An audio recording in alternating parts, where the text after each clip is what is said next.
મિત્રો આજની વિડીયોમાં વાત થશે દેશ અને દુનિયાના સુપરફાસ્ટ સમાચારની। આપની સાથે હું છું પિનલગીરી ગોસ્વામી।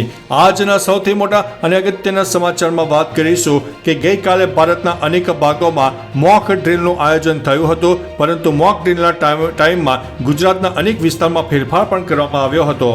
ગુજરાતમાં 18 જિલ્લામાં મોક ડ્રીલનું આયોજન હતું। મોક ડ્રીલના ટાઈમમાં ફેરફાર કરવામાં આવ્યો। પૂર્વ ગુજરાતના 7 જિલ્લામાં સાંજે 7:30 થી 8 વાગ્યા સુધી બ્લેકઆઉટ કરવાનું આયોજન। પશ્ચિમ ગુજરાતના 5 જિલ્લામાં 8 થી 8:30 સુધી બ્લેકઆઉટ કરવાનું આયોજન। મધ્ય ગુજરાતના 6 જિલ્લામાં 8:30 થી 9 વાગ્યા સુધી બ્લેકઆઉટ કરવાનું આયોજન હતું। મિત્રો, અન્ય મહત્વના સમાચારની વાત કરીએ તો ઓપરેશન સિંદૂર કોંગ્રેસનું સંપૂર્ણ સમર્થન સામે આવ્યું છે। ઓપરેશન સિંદૂરને લઈને પક્ષાપક્ષીને ભૂલીને આતંકવાદ સામે સૌ કોઈ એક થઈ ગયા છે। કોંગ્રેસના પૂર્વ પ્રદેશ પ્રમુખ અમિત ચાવડાએ કહ્યું છે કે આતંકવાદનો સામનો કરવા માટે કોઈ પણ પગલામાં ગુજરાતમાં સરકારની સાથે રહીને કામ કરીશું। ઉલ્લેખનીય છે કે ભારતીય વાયુસેનાએ મંગળવારે રાત્રે 1:05 પાકિસ્તાન અને POK એટલે કે પાકિસ્તાન અધિકૃત કાશ્મીરમાં હવાઈ હુમલો કર્યો હતો। મિત્રો, અન્ય મહત્વના સમાચારની વાત કરીએ તો વિદ્યાર્થીઓએ એર સ્ટ્રાઇકની ખુશી જતાવી છે। ભારતીય સેનાના જાબાજ કાર્યવાહીના આખા દેશમાં વખાણ થયા છે। સુરતમાં પણ ભારતીય સેનાનું ઓપરેશન સિંધુને લઈને ખુશી વ્યક્ત કરી હતી। ખાસ કરીને વિદ્યાર્થીઓ હાથમાં તિરંગો લહેરાવીને ભારતીય સેનાના એર સ્ટ્રાઇકના વખાણ કર્યા હતા। ભારતીય સેનાએ એર સ્ટ્રાઇક કરીને પાકિસ્તાનમાં આતંકવાદીઓના 9 ઠેકાણા જમીન ધ્વસ્ત કર્યા છે। વિદ્યાર્થીઓએ મીડિયા સમક્ષ પોતાની ખુશી વ્યક્ત કરતા સેનાનો આભાર માન્યો છે। મિત્રો, અન્ય મહત્વના સમાચારની વાત કરીએ તો હુમલા બાદ પાકિસ્તાની ન્યૂઝ એન્કર પણ રડવા લાગી હતી। પહેલગામ આતંકવાદી હુમલાનો બદલો લેતા ભારતીય સેનાએ પાકિસ્તાનમાં લગભગ 90 આતંકીઓને ઠાર માર્યા છે। આ દરમિયાન પાકિસ્તાની મીડિયાનો એક વિડીયો વાયરલ થઈ રહ્યો છે। વિડીયોમાં એક એન્કર રડી રહી છે અને હુમલા વિશે વાત કરી રહી છે। મિત્રો, અન્ય મહત્વના સમાચારની વાત કરીએ તો પાકિસ્તાન વિશે વેંગાની ચોંકાવનારી આગાહી સામે આવી હતી। બાબા વેંગા તેમની ભૂતકાળની અને આગામી સમયની ભવિષ્યવાણીઓને લઈને વિશ્વમાં ફેમસ છે। ત્યારે હવે ભારતે પાકિસ્તાન ઉપર કરેલી એર સ્ટ્રાઇકને લઈને પાકિસ્તાન વિશે બાબા વેંગાએ કરેલી આગાહી ચર્ચામાં છે। બાબાએ ઇસ્લામિક દેશના નાશ અંગે ભવિષ્યવાણી કરી હતી, જે હવે એર સ્ટ્રાઇક બાદ સોશિયલ મીડિયામાં ચર્ચાઓ વધી ગઈ છે। પાકિસ્તાનનો સર્વનાશ થશે, મુસ્લિમ દેશના વિનાશની વાત પાકિસ્તાન સાથે જોડવામાં આવી રહી છે। મિત્રો, અન્ય મહત્વના સમાચારની વાત કરીએ તો મુસ્લિમ સમાજે વધાવ્યું છે ઓપરેશન સિંદૂર। ભારતીય સેનાએ પહેલગામ હુમલાનો બદલો ઓપરેશન સિંદૂર પાર પાડીને લઈ લીધો છે। પહેલગામ હુમલામાં ભારતીયો પર કરેલા આતંકવાદી હુમલાની વડોદરા મુસ્લિમ સમાજે દુઃખદ વ્યક્ત કર્યું હતું। પાકિસ્તાની નાપાક હરકતનો જવાબ આપવો જરૂરી હતો। ભારતીય સેનાની એર સ્ટ્રાઇકના મુસ્લિમ સમાજે વખાણ કર્યા છે અને એક હિન્દુસ્તાની મુસ્લિમ તરીકે ગર્વ હોવાનું જણાવ્યું છે। મિત્રો, અન્ય મહત્વના સમાચારની વાત કરીએ તો રાજકોટમાં મિની વાવાઝોડા સાથે વરસાદ શરૂ થયો હતો।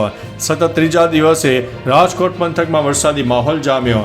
ધોરાજી પંથકમાં વાતાવરણમાં પલટો આવ્યો। મિની વાવાઝોડા સાથે વરસાદ થયો। આ ઉપરાંત રાજકોટના ગેલેક્સી ચોક, રેલવે સ્ટેશન રોડ, હોસ્પિટલ ચોક, અવેડા ચોક, જેતપુર રોડ સહિત વિસ્તારમાં ધોધમાર વરસાદ પડ્યો। હવામાન વિભાગની આગાહીના પગલે વરસાદી માહોલ જામતા રસ્તા ઉપર પાણી ભરાઈ ગયા હતા। મિત્રો, અન્ય મહત્વના સમાચારની વાત કરીએ તો ઓપરેશન સિંદૂર બાદ કરતારપુર કોરિડોર બંધ। પાકિસ્તાન અને POKમાં હવાઈ હુમલા બાદ ગુરદાસપુરમાં કરતારપુર કોરિડોર બંધ કરી દેવામાં આવ્યો છે। અહીંથી શીખ શ્રદ્ધાળુઓ પાકિસ્તાનમાં કરતારપુર સાહિબના દર્શન માટે જાય છે। બુધવારે પણ 491 શ્રદ્ધાળુઓએ કરતારપુર હબ જવું હતું। આમાંથી 170 શ્રદ્ધાળુઓને ડેરા બાબા નાનક ખાતેથી ઇમિગ્રેશન ચેકપોસ્ટથી પાછા મોકલી દેવામાં આવ્યા હતા। મિત્રો, અન્ય મહત્વના સમાચારની વાત કરીએ તો અમદાવાદના પેલેડિયલ મોલમાં તૈયારીઓ શરૂ થઈ ગઈ હતી। અમદાવાદના પેલેડિયલ મોલમાં મોક ડ્રીલનું આયોજન હતું। મોક ડ્રીલને લઈને તૈયારીઓ શરૂ કરવામાં આવી હતી। પેલેડિયલ મોલમાં પહોંચેલી ફાયર, એમ્બ્યુલન્સ અને પોલીસની ટીમ પેલેડિયલ મોલમાં પહોંચી ગઈ હતી। અમદાવાદ કલેક્ટર સુજીત કુમારે માહિતી આપતા જણાવ્યું હતું કે સાંજે 4 થી 8 દરમિયાન મોક ડ્રીલનું આયોજન થયું।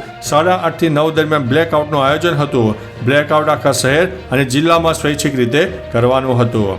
મિત્રો, અન્ય મહત્વના સમાચારની વાત કરીએ તો અમદાવાદ કલેક્ટર ઓફિસ પર સાયરેશન વગાડ્યું છે। પેલેડિયલ આગમાં આગ લગાવીને બુઝાવવામાં આવતી હતી। કેઝ્યુઅલાઇઝ થઈ હોય તો રેસ્ક્યુ કરવામાં આવશે. તેમજ અમદાવાદ કલેક્ટર ઓફિસ ઉપર સાયરન લગાડવામાં આવ્યું હતું. આ સાથે શહેરના સિંધુ ભવન રોડ ઉપર તૈયારીઓ શરૂ કરી દેવામાં આવી હતી. મિત્રો, અન્ય મહત્વના સમાચારની વાત કરીએ તો વડોદરા શહેરમાં 3 જગ્યાએ મોક ડ્રીલ યોજાયું હતું. વડોદરા શહેરમાં મોક ડ્રીલ અંતર્ગત 3 જગ્યાએ સાયરન વાગ્યા હતા. શહેરના ઇન ઓર્બિટ મોલ અને ONGC મકરપુરા સાથે જિલ્લામાં મંજૂસર GIDCમાં મોક ડ્રીલ કરવામાં આવ્યું. ઉલ્લેખનીય છે કે ઇન ઓર્બિટ મોલ ખાતે પોલીસના ઉચ્ચ અધિકારીઓ સાથે DDOનો સ્ટાફ પણ પહોંચી ગયો હતો. મિત્રો, અન્ય મહત્વના સમાચારની વાત કરીએ તો યુદ્ધ પહેલા ગુજરાતના 18 જિલ્લામાં સાયરન વગાડીને મોક ડ્રીલ શરૂ કરવામાં આવ્યું હતું. ગુજરાતના 18 જિલ્લાઓમાં પણ સાંજે 4 વાગે સાયરન વગાડીને મોક ડ્રીલનો પ્રારંભ કરવામાં આવ્યો. આ મોક ડ્રીલ 8 વાગ્યા દરમિયાન યોજાયું હતું. આ 4 કલાક દરમિયાન વિવિધ શહેરોના લોકોને યુદ્ધની સ્થિતિમાં શું કરવું તેની સમજ આપવામાં આવી. મોક ડ્રીલ દરમિયાન સાયરનો વગાડાશે અને સાંજે 7:30 થી 9 વાગ્યા સુધીમાં બ્લેકઆઉટ પણ કરાયું હતું. મિત્રો, અન્ય મહત્વના સમાચારની વાત કરીએ તો ઓપરેશન સિંદૂર વચ્ચે દિલ્હી એરપોર્ટ ઉપર મુસાફરો રજડી પડ્યા. ભારત અને પાકિસ્તાન વચ્ચે તણાવ વચ્ચે ઘણી બધી ભારતીય એરલાઇન્સે તેમની ફ્લાઇટો પણ રદ કરી હતી. તો બીજી તરફ એર ઇન્ડિયાના એક્સપ્રેસનો મુસાફરોને કડવો અનુભવ થયો છે.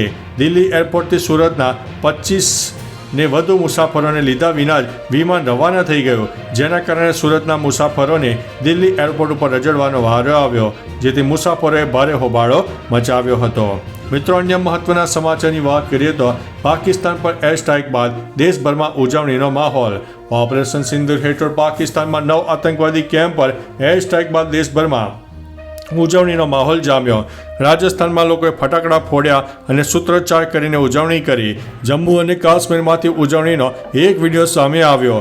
યુપી અને બિહાર સહિત રાજ્યોમાં લોકોએ ઉજવણી કરી. આ દરમિયાન પાકિસ્તાન મુર્દાબાદ અને ભારત માતા કી જયના નારા પણ લાગ્યા હતા. મિત્રો, અન્ય મહત્વના સમાચારની વાત કરીએ તો ઓપરેશન સિંદૂર બાદ શું IPL હવે કેન્સલ થશે? પાકિસ્તાન પર થયેલી એર સ્ટ્રાઇક બાદ એ ચર્ચાએ જોર પકડ્યું છે કે શું આવી સ્થિતિમાં IPL ચાલુ રહેશે? આ અંગે હવે BCCIએ પરિસ્થિતિ સંપૂર્ણપણે સ્પષ્ટ કરી દીધી છે. મીડિયા સાથે વાત કરતા BCCIના એક સૂત્રએ જણાવ્યું છે કે IPL 2025 રાબેતા મુજબ ચાલશે. સૂત્રએ જણાવ્યું છે કે હાલના સંજોગોને IPL શેડ્યુલ અને મેચો ઉપર કોઈ પ્રભાવ પડશે નહીં અને તે નિર્ધારિત કાર્યક્રમ મુજબ ચાલવાની છે.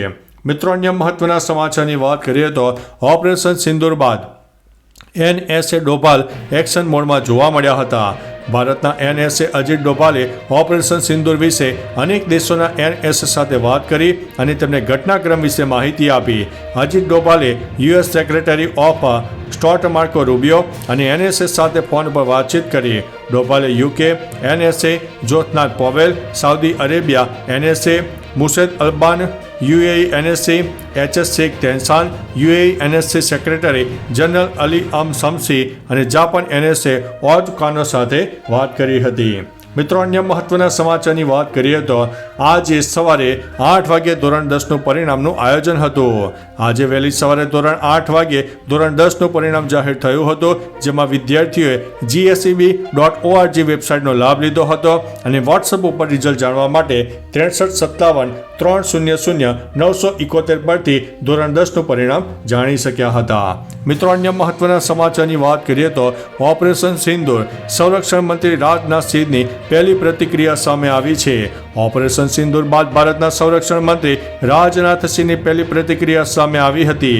તેઓએ કહ્યું છે કે સમગ્ર દેશ વતી હું આપણા સૈનિકો અને અધિકારીઓને ઓપરેશન સિંદૂર માટે અભિનંદન આપું છું. અમે હનુમાનજીના એ આદર્શનું પાલન કર્યું છે કે જે તેઓએ અશોક વાટિકાને નાશ કરતા સમય કર્યું હતું. અમે ફક્ત એને જ માર્યા છે જેઓએ અમારા નિર્દોષોને માર્યા હતા. તો ચાલો મિત્રો, ફરીથી દેશ અને દુનિયાના સુપરફાસ્ટ સમાચાર લઈને મળતા રહીશો. ત્યાં સુધી અમને રજા આપશો. નમસ્તે.